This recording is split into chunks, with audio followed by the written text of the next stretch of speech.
I gotta get my energy up. I'm going to do the same just by doing this and then feeling sexy. It didn't work. Anyways.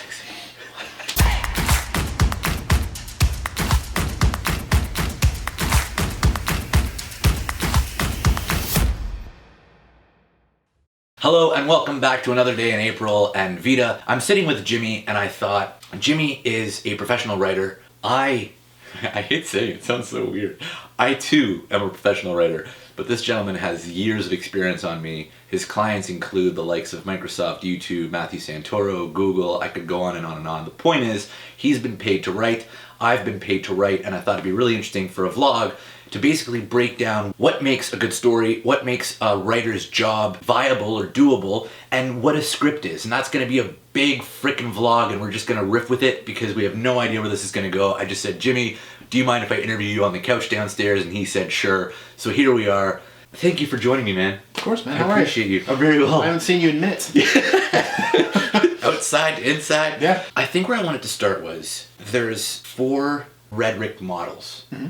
And they are description, argumentation, narration, and exposition. Not necessarily in any order, but those 4 models are kind of fun to keep in mind, and really storytelling is just narration. Mm-hmm. Days ago, for your birthday, kind of belated birthday gift, you got a bunch of people together for a film challenge where you had people on the internet comment on a YouTube video with a prop, an action, and a genre. That's right. Right?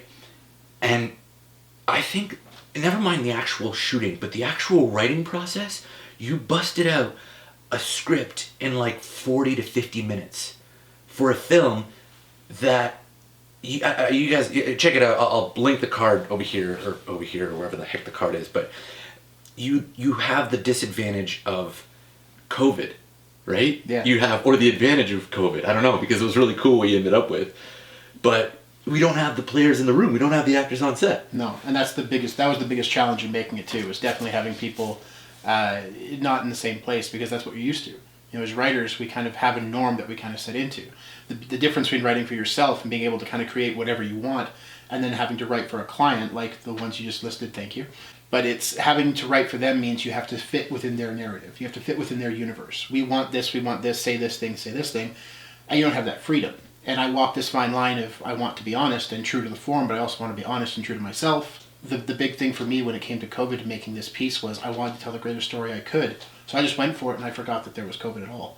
And I just thought, if I can make the story work the way it is, then I've accomplished something. That was the challenge. The challenge isn't just make any film. The challenge is make the film that it's going to become. I'm pretty sure it was George Lucas. We may have had this conversation before, but great films don't get released, they escape. So the film already existed.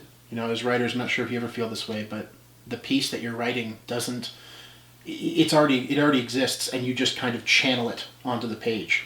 I signed up to David Mamet's masterclass on writing. Yep. And Mamet brings up Michelangelo, who kind of said the same thing. Apparently the story goes, Michelangelo, how do you create these divine sculptures, David and this and that? And he says, well, the piece is already in the rock, I'm just releasing it. And it's the same thing. But Mamet's point was, well, that's a load of BS, right? Because this guy's like knuckle deep in marble and sweating with his chisel and his hammer, and you're asking him, how do you do what you do? Well, he's not going to tell you about the arduous long journey and the hours of sweat and tears. He's just going to give you something poetic and artistic to release you from the amount of actual true work you have to do. My friend Jay, who taught me a lot about filmmaking in general, gave me one of the best pieces of advice. He just told me, just write whatever. So whenever we're making a YouTube video, we're making anything, he says, write whatever, we'll put it on the screen. Let me worry about putting it on the screen, you worry about creating it. So with that kind of freedom in mind, it changed how I write. So now, when I walk away to write a COVID challenge, I just go upstairs and write it, because I'm just going to write a video as if there's 20 people standing in this room,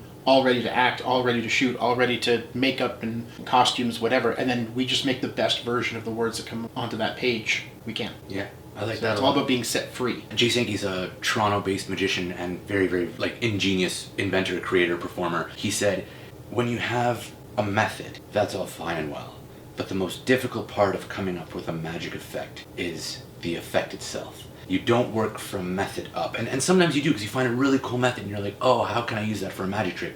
But the most difficult thing in magic is finding the story, is finding, okay, I want to make an elephant disappear. Right. That part is way harder to create and come up with than worrying about how to make the elephant disappear.